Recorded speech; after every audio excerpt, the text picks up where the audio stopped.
नमस्ते दोस्तों। RRB group D 2019 का एग्ज़ाम करेंगे। इसमें 7 अक्टूबर 2022 की तीसरी शिफ्ट का एग्ज़ाम दोस्तों आज कर रहे हैं और इसी में दोस्तों अपने प्लेलिस्ट बनी हुई है। काफ़ी क्लासेस हो गई है, लिंक डिस्क्रिप्शन में दिया हुआ है, वहाँ से आप सारी क्लासेस लगा लीजिए।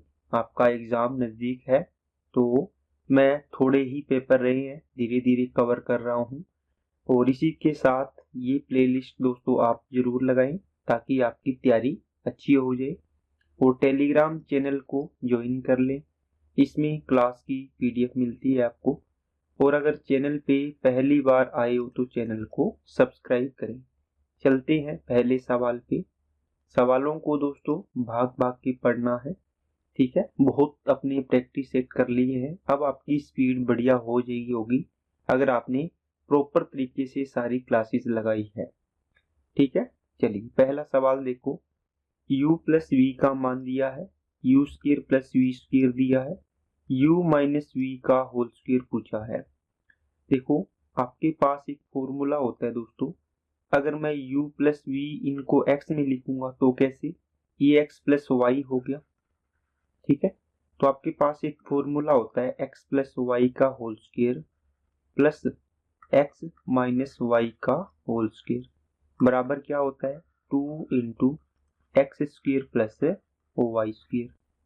अब आपको इन सभी में से क्या चीज दी हुई है, आप बोलोगे सर हमें इनमें से ये चीज दी हुई है u प्लस वी का होल स्क्र, तो मतलब 2 का माइनस 2 का स्क्र 4, ये आपको पूछा है। स्क्र में देखो पूरा कंप्लीट ये रहा, बराबर 2 इंटू इसका मान दिया है 16, ठीक है। 16 दूना 32, ये 4 घटाओगे 32 में से 4 28, तो x माइनस वाई का होल स्क्वायर बराबर आ जाएगा 28, या आप इसको लिख सकते हो u माइनस वी का होल स्क्वायर।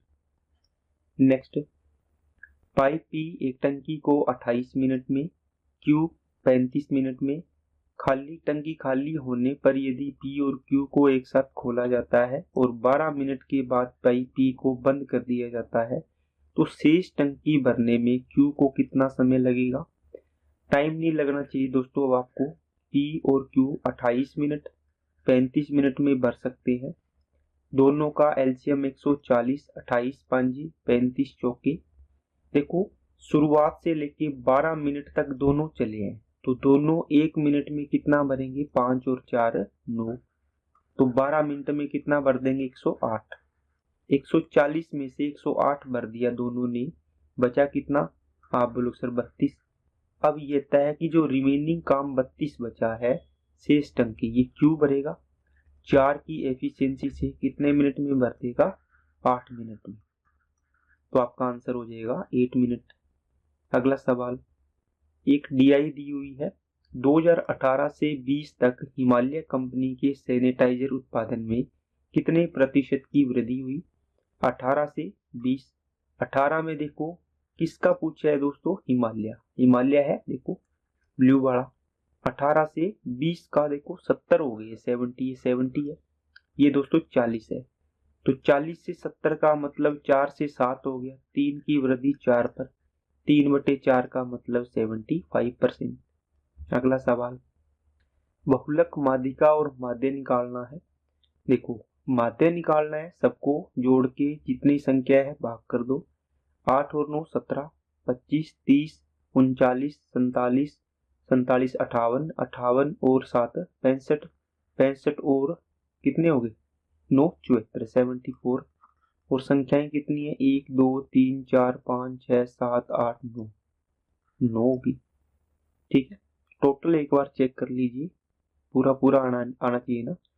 8 और 9 17 और 8 25 30 39 39 47 47 और ये 56, ठीक है। 56 और 7 63 और 9 72 बनेगा, तो ये कितना आएगा दोस्तों 8। तो माध्य, तो सबसे लास्ट में ये तो 9 है, ये भी 9 है, 8 ये या फिर ये होगा, ऑप्शन बी या सी। माध्य तो आपने निकाल लिया, माध्यिका आरोही, माध्यिका से पहले आप ये निकाल सकते हो बहुलक, क्योंकि सबसे ज्यादा बार देखो 8 1 2 3 बार आया 8, है ना। 8 कितनी बार आया है? 3 बार। 9 देखो 1 2 3 4, तो 9 आया है 4 बार। इसका मतलब आपका इसमें से इन दो ही ऑप्शन था, इसमें से ये 8 है, कट जाएगा, बहुलक ये 9 है, ये आंसर हो जाएगा। ठीक है। अगर आपको मीडियन निकालनी हो तो आप क्या करोगे, इनको दोस्तों आरोही क्रम में लिखोगे। ठीक है। आपका आंसर तो आ गया है, लेकिन चीजें सीखने के लिए सबसे छोटी संख्या 5 है क्या? 5। फिर कितनी है? 7। ठीक है। फिर देखो संख्याएं कितनी थी? 9। 9 है तो मीडियन क्या होती है? 9 + 1 डिवाइड बाई 2, तो ये आ जाएगा फिफ्थ टर्म आपकी क्या होगी? मीडियन। 2 लिख दी। तीसरी कौन सी आएगी? देखो 8 कितनी बार है? 3 बार, तो ये 3 बार आ गया। 5, तो 5वीं टर्म कौन सी है? 8, तो आपकी मीडियन कितनी हो जाएगी? 8। अगला सवाल, दो संख्याओं का HCF दिया है 47, दोनों संख्याओं का मल्टीप्लाई दिया है, तो दोनों संख्याओं में से बड़ी संख्या पूछी है। सवाल दोस्तों काफी इंपॉर्टेंट सवाल है, थोड़ा सा ध्यान से देखना। देखो जब भी अपने संख्याएं लिखते हैं तो उसमें से जैसे HX और HY दो संख्याएं हैं। ठीक है। इनमें H हो गया HCF, X और Y को प्राइम नंबर हो गया जिनका HCF 1 होगा। करते हैं अपने एलसीएम, यहाँ से क्या आएगा? आप बोलोगे सर H X और Y आता है, दोनों में H कॉमन है, X और Y में कुछ भी कॉमन नहीं है, तो ये आ गया। इन दोनों संख्याओं में दोस्तों देखो क्या दिया है, first number into second number equal to होता है एलसीएम इंटू एचसीएफ। अब यहाँ से आप काट लीजिए। देखो काटो कैसे, ये तो 66 27 दिया है और एलसीएम दिया है 147 दिया है।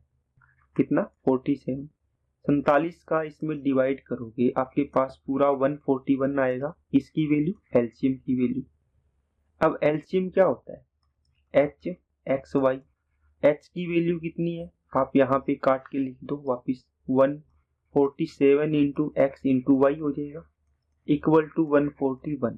ये इससे कटेगा 3 बार। तो एक्स और वाई दो संख्याएं हैं जो गुणा 3 आना चाहिए, तो x 3 ले सकते हो, ये 1, इसके अलावा कोई भी पेयर नहीं बनेगा, है ना।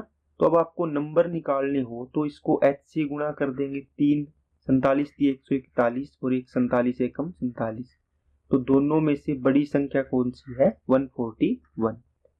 नेक्स्ट, पाइप के पानी की टंकी को 10 घंटे में, पानी की टंकी खाली होने पर पाइप के को अकेला खोला जाता है। K is opened alone when the water tank is empty। ठीक है। जब पानी की टंकी का आधा हिस्सा पाइप K से भर जाता है तो उसी तरह के 4 पाइप और खोल दिए जाएं तो पानी की टंकी को भरने में कुल कितना समय लगेगा? देखो मेरे भाई, पानी की टंकी 10 घंटे में भर सकता है कि एक पानी की टंकी को, तो आप इसको कैसे कर सकते हैं? आप बोलोगे सर पानी की टंकी आधी भर गई तो कितने घंटे में भर जाएगी? 5 घंटे में, है ना। कितने घंटे में? 5 घंटे में। तो के की एफिशिएंसी, मान लो के एफिशिएंसी से भर रही है, एक पाइप लगा है, 5 घंटे में आधी टंकी भर रहा है। ठीक है। तो बराबर में इसी तरीके के कितना पानी बचा है दोस्तों? आधा ही पानी बचा है, आधी टंकी और भरनी है।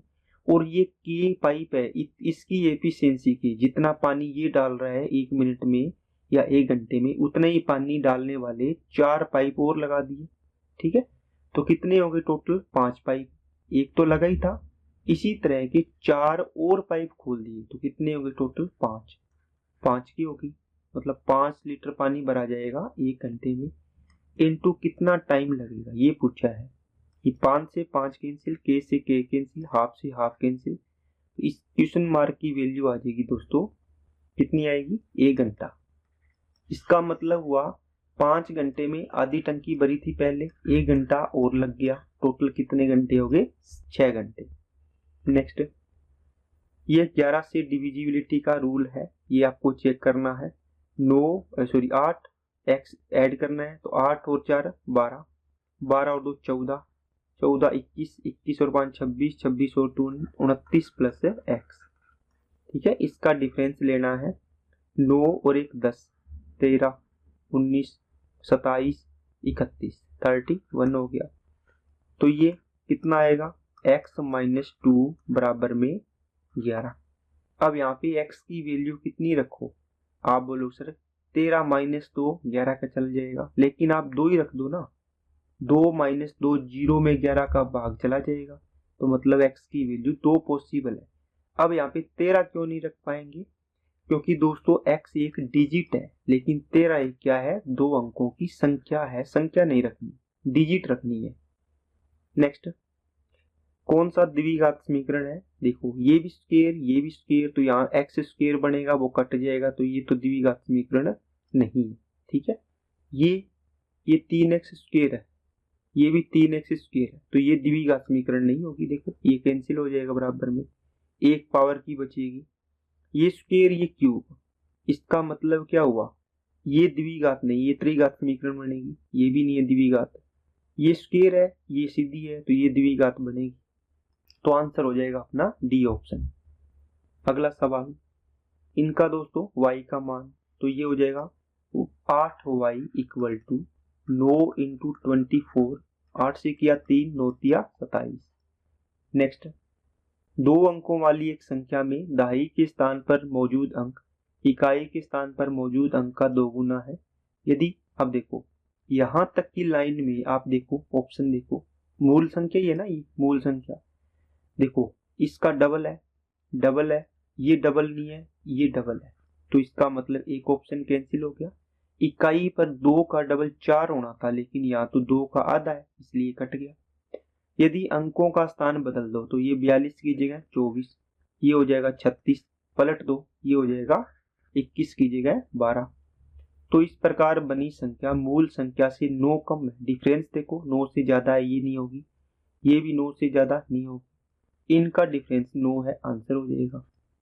ठीक है, अगर दोस्तों बेसिक चीजें देखनी हो, 2 अंकों की संख्या लिखनी हो x y, तो इसको तोड़ेंगे 10x प्लस y। अगर 3 अंकों की संख्या लिखनी हो x y z, तो इसको लिखते हैं 100x प्लस 10y प्लस में z। ठीक है, तो इस प्रकार आपको ये बेसिक चीज है, इसको आप लिख सकते हो। अंकों का क्रम पलटना हो तो इसमें लिखोगे y z, इसको लिखोगे दोस्तों कितना, z y x, ये बनेगी। अब इसको भी आप तोड़ के आके लिख सकते हैं, इसको क्या लिखोगे, इसमें 10y प्लस z बनेगा आपकी बार, देखो ठीक है, इसमें 100z प्लस 10y प्लस में x, ये बनेगा। तो ये जो अंकों को पलटने से ये संख्या बनेगी, अगर आपका ऑप्शन से चीजें नहीं बनती तो आप ऐसे इसको चेक करोगे। अगला सवाल, एक समलंब चतुर्भुज का एरिया दिया है, समांतर भुजाओं की लंबाई दी हुई है, इनके लंबवत दूरी पूछा है, 1/2 इंटू समांतर भुजाओं का योग होता है ना, तो कितना हो गया 20 प्लस 12 इंटू समांतर भुजाओं के बीच की दूरी h बराबर में 160। ये समांतर चतुर्भुज का फॉर्मूला है, आप डायरेक्ट इसको याद रखें। 32 32 5 160, ये 2 इधर गुणा होगा तो h की वैल्यू आ जाएगी 10। नेक्स्ट, 50 एक समान वस्तुएं 550 रुपए कुल मूल्य पर खरीदी जाती है, उनमें से 1/5 को 10% हानि पर दिया जाता है, पूरे समयवार पर 20% का लाभ प्राप्त करने के लिए शेष बची वस्तुओं का प्रति इकाई विक्रय मूल्य ज्ञात करें। देखो ये तो दोस्तों सीपी है, ठीक है, 50 वस्तु खरीदी 550 में, एक वस्तु का सीपी कितना आ जाएगा, 11 रुपए में आपने खरीदी है प्रति वस्तु। अब देखो इसमें से 1/5, तो टोटल 5 वस्तु थी, 5 में से आपने एक वस्तु बेची है 10% हानि पर, बची कितनी, 4 वस्तु बची है। इसको आप किस रेट पर बेचोगे कि पूरे ओवरऑल आपको क्या हो दोस्तों, 20% का प्रॉफिट हो। तो आप इसमें एलिगेशन भी लगा पाएंगे, कैसे, एलिगेशन भी लगा सकते हैं और ये चीज भी लगा सकते हैं, कैसे, पूरे पर 20% चाहिए मेरे को, तो क्या करोगे आप इसमें एक तरीका लगाते हो, क्या, इस पे देखो आपने पूरा कितना मान लो, इसका इससे गुणा करो, कितना आ जाएगा माइनस का 10%, और ये परसेंटेज में ही होगा, ये बनेगा प्लस का, इसको x% मान लो तो 4x% है। ठीक है, पूरे टोटल में कितना, 4 और 1 5, ओवरऑल कितना आया 20%। तो ये हो जाएगा 4x% बराबर 100, 100 और 10 110। ठीक है, तो x परसेंट वैल्यू आ जाएगी यहाँ से दोस्तों 27.27%। तो ऑप्शन नंबर कौन सा होगा? अच्छा, आपको पूछा है पर शेष बची वस्तु का प्रति इकाई विक्रय मूल्य है। तो शेष कितनी थी? 4। तो आपको 11 रुपये प्रत्येक का मूल्य था, तो इस पर 11 रुपये इसका सीपी था, इस पर 27.5% का लाभ हुआ, तो इसका विक्रय मूल्य हो जाएगा 127.5 बटे में 100। पॉइंट हटाया नीचे 100 कर दो, 25 चौके 100, 25 चौके 25 5 125, 25 एकम 25। तो ये हो जाएगा दोस्तों कितना? 11 है तो 11 का गुणा करना 6, ये 5 बटे में 40। ठीक है, तो 40 4 का भाग करो 14, 14 वाला ऑप्शन देख लो, ये रहा एक ही आ रहा, ऑप्शन नंबर डी। तो ये आप तरीका इसमें लगा सकते हैं। एक और तरीका है, देखो रेशियो देखो 1 और 4, 10% हानि पर, यहाँ पर आपको नहीं पता कितना आएगा, बीच में ओवरऑल 20% चाहिए, इसमें एलिगेशन लगा दीजिए, तो ये आ जाएगा 20 और इसका डिफरेंस, तो 20% और ये -10 है दोस्तों, इनका डिफरेंस देखना होता है, तो ये हो जाएगा माइनस माइनस प्लस 30% हो गया। ठीक है, और इनका डिफरेंस, तो अब देखो इनका ये क्वांटिटी का रेशियो आता है 1:4 दिया हुआ है, ये रहा, इसको यहाँ लिख लो। तो ये 4 की वैल्यू 30%, तो 1 की वैल्यू 7.5%, तो ये भी 7.5% आ जाएगी। अब देखो इन दोनों में क्या किया आपने? आप बोलो सर 20 में से 30 को माइनस किया है, तो यहाँ प्लस कर दो, तो 20 और 7 ये हो जाएगा 27.5% प्रॉफिट। अब आपने सीपी निकाला था एक वस्तु का 11 रुपये, अब अगर आपको एसपी निकालना है तो 11 इंटू 127.5 बटे में 100, इसको कैलकुलेट करोगे तो 14 पॉइंट समथिंग आपका आंसर आ जाएगा। नेक्स्ट, त्रिभुज एबीसी और त्रिभुज डीईएफ समरूप है दोनों दोस्तों, A B D E F और एफ डी दिया है, परिमाप एबीसी का पूछा है। देखो ए बी अपॉन क्या आएगा? डीई, ये रेशो, इसके बाद बी सी अपॉन क्या होता है? ई एफ की होता है, उसके बाद में ए सी अपॉन होता है डी एफ की। तो आपको कौन सा रेशियो दिया है इसमें से? आप बोलोगे सर हमें त्रिभुज एबीसी का परिमाप चाहिए, उसी रेशियो में वो होगा, तो आपको ए बी दिया हुआ है 6 और डी ई दिया हुआ है दोस्तों 8, इसका मतलब ये बनेगा 3/4, तो ये सारी भुजाएं होगी बाकी, इनका परिमाप भी 3/4 के रेशियो में होगा।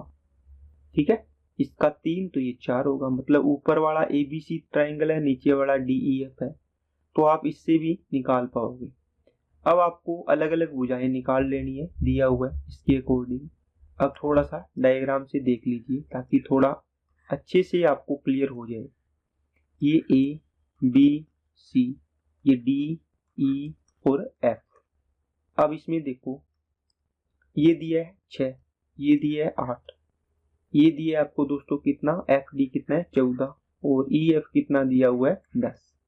इसका परिमाप पूछते 18 और 14 32 हो जाता। ठीक है, ये इसका परिमाप 32 है। अब इनकी भुजाओं का अनुपात आपने निकाला है, रेशियो कितना? 3:4। देखो 6 से 8 मतलब 3:4, तो ये परिमाप भी क्या होगा? 3:4। 4 की वैल्यू 32 मतलब 8 गुना, तो 3 की वैल्यू मतलब 8 गुना कर दो 24, तो इसका परिमाप भी कितना हो जाएगा? 24। आपको अलग अलग भुजाएं निकाल के इसको नहीं निकालना पड़ेगा, आपने पढ़ा है ना भुजाओं का रेशियो, इनके परिमाप का रेशियो, इनके लंबसम द्विभाजक का रेशियो, है ना, इनके जो भी है सबका, तो सबका रेशियो सेम होता है। तो ये रेशियो आपने देख लिया 3:4, तो इनके परिमाप का रेशियो भी 3, पेरीमीटर का रेशियो भी 3:4 होगा। इसका परिमाप तो देखो भुजाएं सारी दी है, तो ये परिमाप था, 4 की वैल्यू 32, 3 की वैल्यू 24। नेक्स्ट, राजेश की बेटे की आयु राजेश की पत्नी की आयु के 1/3, राजेश की पत्नी राजेश की आयु की 3/4 और राजेश की आयु उसके पिता राजेश की आयु की 3/5। तो राजेश के पिता की आयु 60 है, तो बेटी की आयु ज्ञात करें। देखो ड्यूटर की आयु आपको निकालनी है, तो आप देखो पिता की आयु दी है, मतलब राजेश के फादर की आयु 60 साल है, तो राजेश की आयु अपने पिता की आयु का 3/5 है, तो 5 की वैल्यू 60, 1 की वैल्यू 12, तो 3 की वैल्यू 36। अब राजेश की वाइफ, राजेश की आयु की 3/4 है, तो इसकी 3/4 कर दो, ठीक है। तो 36 का 3/4 9, 9 तिया 27 साल की है। अब राजेश की जो ड्यूटर है वो इसकी पत्नी की आयु की कितनी है, 1/3, तो 27 का 1/3 निकाल दो, 3 निम 27, तो 9 साल की आ गई, तो ऑप्शन नंबर सी आंसर हो जाएगा। अगला सवाल, 891 का स्क्वायर और 892 के स्क्वायर के बीच कितने पूर्णांक आते हैं। तो ये दोस्तों इसके लिए छोटी सी ट्रिक आपको समझनी है, लेकिन थोड़ा सा बेसिक ठीक लोगे तो आपको ये सवाल कैसा भी आए आप इसको जल्दी कर लोगे। देखो जैसे मैंने लिखा 2 का स्क्वायर और 3 के स्क्वायर के बीच में कितने पूर्णांक आते हैं, तो आप इसको लिखोगे 2 का स्क्वायर 4, 3 का स्क्वायर 9, फिर आप काउंट करोगे 5, 6, 7 और 8। आप बोलोगे सर 4 पूर्णांक आते हैं, 1, 2, 3, 4। लेकिन इस प्रकार करोगे तो फिर इतने बड़े सवाल में तो बहुत सारी पूर्णांक आएंगी, है ना। तो फिर उसको कैसे अपने सीखेंगे। तो देखो इनमें दोस्तों जब भी निकालना हो तो 3 का स्क्वायर माइनस 2 का स्क्वायर, इसमें से -1 करना होता है। आप बोलोगे सर फिर तो हमें यहाँ भी तो देखो कितनी बड़ी कैलकुलेशन करनी पड़ेगी। दोस्तों सीखते जाओ, आप जितने टाइम में ये निकाल रहे हो ना उतने टाइम में ये निकाल लोगे, ठीक है, यकीन मानो। देखो ए स्क्वायर माइनस बी स्क्वायर, इसका मतलब ए प्लस बी, 3 और 2 5, ए माइनस बी 3 में से 2 गया 1, -1 बराबर कितने आ गए 4।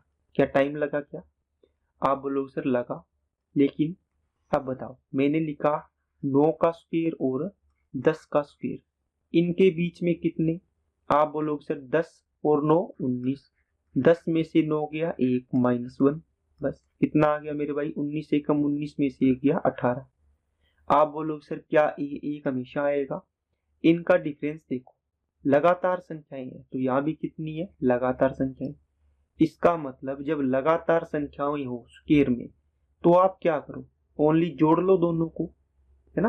कॉन्सेप्ट देखो मेरे भाई क्या है, अगर ये चीज आप सीख के तो आपकी चीजें रटनी नहीं पड़ेगी। जैसे ये था, इसको मैं लिखता 3 + 2, एक बार प्लस में और एक बार इसको माइनस में, -1 हमेशा करना होता है। तो देखो 3 और 2 5, ये आएगा 1, तो 5 एकम 5 में से 1 गया 4, ये 10 और 9 19, 10 में से क्या आएगा, इसको भी लिखते ना आप 10 + 9, सॉरी 10 + 9 और दूसरा इंटू में 10 - 9 और -1। तो ये चीज लिखनी नहीं है, ये लगातार है तो ये तो 1 आएगा, छोड़ दो। मतलब क्या हुआ, दोनों को ऐड करो 5, इसमें से 1 माइनस करो 4, दोनों को ऐड करो 892 और 891, तो 2 और 1 3, ठीक है, 9 और 9 18, 16 और 1 17, इसमें से 1 माइनस करो तो 1782 आपका आंसर आ जाएगा, ठीक है। अब अगर आपको दोस्तों एक क्वेश्चन दूं मैं कि मान लो अगर 1016 का स्क्वायर और 1017 का स्क्वायर हो, इनके बीच में कितने पूर्णांक आएंगे, तो ये आंसर आपको कमेंट बॉक्स में कमेंट करना है, ठीक है।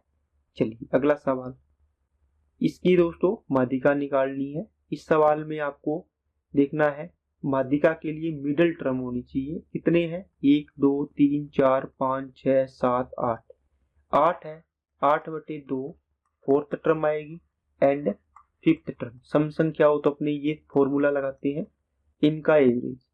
तो सबसे छोटी संख्या कौन सी है दोस्तों 4.2, फिर आएगी 6.8, दूसरी आ गई, ठीक है, तीसरी 7.5, 7.5 आएगी, फिर 8.8 आएगी, एक आएगी, है ना ये वाली, फिर 9.9 आ गई, 9.9 कितनी होगी 1 2 3 4 5, तो चौथी और पांचवी तो ये है, इनको जोड़ो 0, 8 और 9 17 और 1 18/2, कितना आ गया 9। नेक्स्ट, एक लाइन ग्राफ दिया हुआ है, इसमें फर्स्ट सेकंड और फोर्थ में लड़कों की कुल संख्या उन्हीं कक्षाओं में लड़कियों से 27 अधिक है, तो इन कक्षाओं में लड़कों की संख्या ज्ञात करें। देखो दोस्तों, यहाँ क्या है, फर्स्ट, ये सेकंड क्लास, ये थर्ड क्लास और ये फोर्थ क्लास। ये दोस्तों आपको गर्ल्स का डायग्राम दिया है, गर्ल्स की संख्या है फर्स्ट क्लास में, सेकंड में, थर्ड में, फोर्थ में। तो फर्स्ट, सेकंड और फोर्थ, इनमें 24 और 28 कितने होंगे, 48, 52, 52 और 18 कितने होंगे, 70। तो गर्ल्स तो आ गई दोस्तों कितनी, 70 आ गई। ठीक है, तो बॉयज क्या है, बॉयज इनसे 27 अधिक है, 27 ऐड कर दो तो कितने हो जाएंगे, 97। नेक्स्ट, एक समचतुर्भुज का परिमाप 146 है, इसका परिकीर्ण दिया हुआ है 55, समचतुर्भुज का क्षेत्रफल पूछा है। इसका एरिया होता है दोस्तों 1/2 इंटू विकिरणों का गुणनफल। तो ये आपको निकालने के लिए दो विकिरण चाहिए, एक विकिरण D1 मान लो दिया है 55, तो दूसरा आपको निकालना पड़ेगा।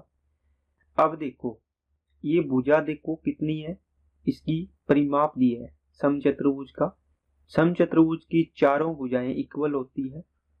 ओके, तो ये भी A, ये भी A, ये भी A, ये भी A, 4A बराबर 140। तो A की वैल्यू कितनी आ जाएगी मेरे भाई, यहाँ से A की वैल्यू आ जाएगी 4 3 12 और 2 4 6 24, 4 5 30, 36.5 आ गई। अब इसमें ये भी 36.5, ये भी सेम है। विकिरण दिया है 55, तो ये विकिरण 55 का आधा करोगे तो ये आ जाएगा दोस्तों 27.5, ये भी 27.5।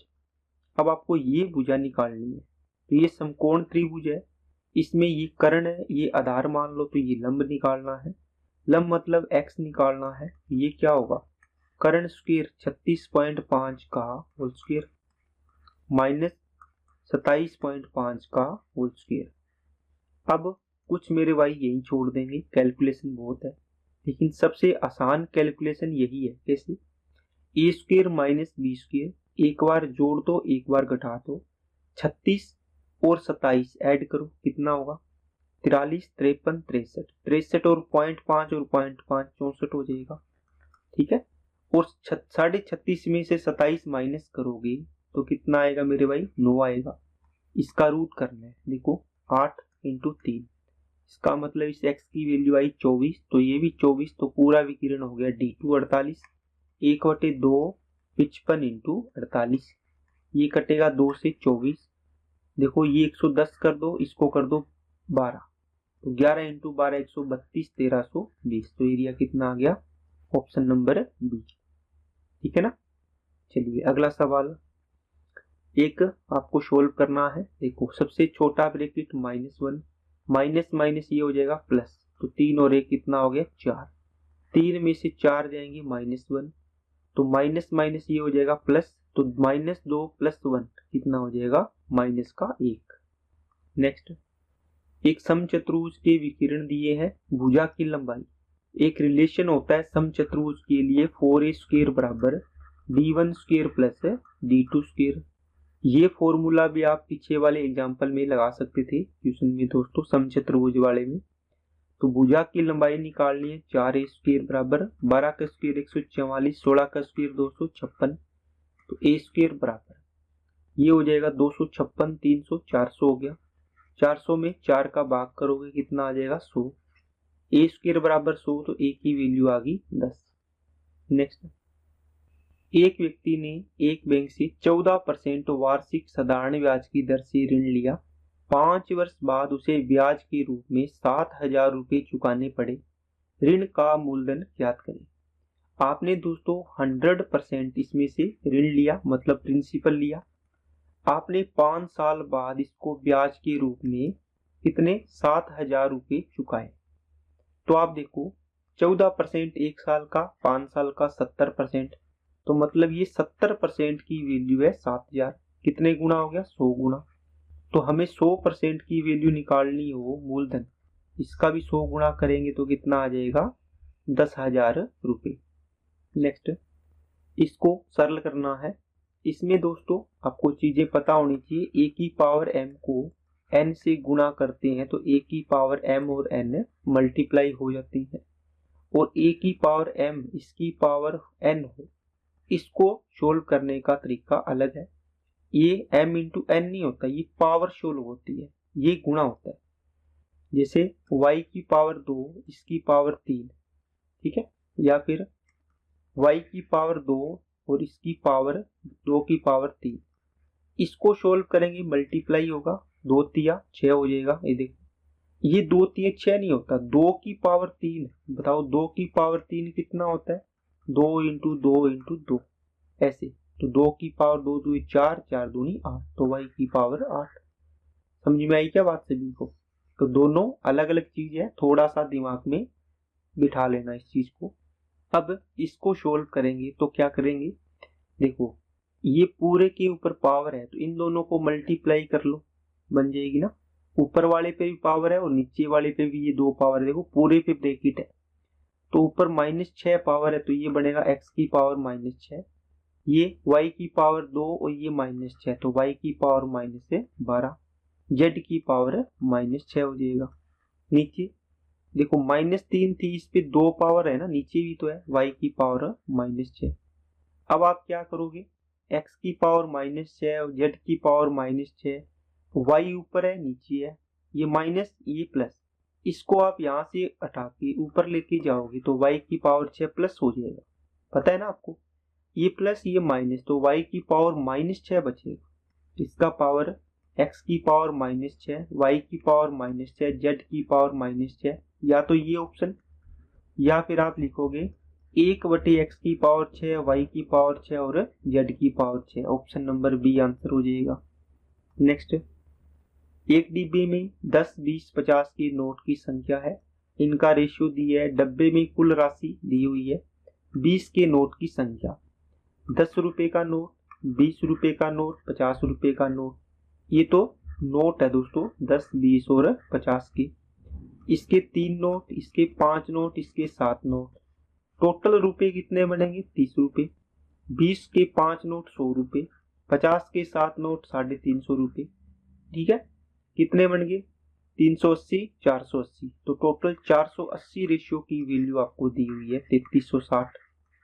ठीक है, 0 से 0, 24 दूना 48, 24 एकम 24, 6 और 3 24 चौके 96, 2 से कटोगे 7, एक की वैल्यू कितनी आ गई? 7। तो इसने पूछा 20 रुपए के नोट, कितने नोट है? 5, तो 5 रेशियो की वैल्यू निकालो, कितना आ जाएगा? 5 7 35। नेक्स्ट, इनको सोल्व कर लेना है। देखो एक्स स्क्वायर, ये एक्स, ये एक्स, तो ये तो x प्लस 1 और x माइनस 1, मतलब x plus y, x minus y, तो एक्स स्क्वायर माइनस से वाई स्क्वायर हो जाएगा। और ये एक्स स्क्वायर प्लस 1 है, इनमें फेर लगा दो, x plus y, x minus y, इनमें फिर लगा दो x plus y, x minus y, तो x की पावर 4 माइनस 1 बन जाएगा। तो आंसर ऑप्शन नंबर, सॉरी ये नहीं होगा, ऑप्शन नंबर 4। नेक्स्ट, सेल के दौरान 1500 रुपए अंकित मूल्य वाली वस्तु पर 5% और 12% की 2 क्रमिक छूट, तो आपको सेलिंग प्राइस 1500 का 95% मतलब 19/20, 12% छूट का मतलब 88/100, 0 से 0, 2 से कटा 10, 2 से कटा दोस्तों कितना?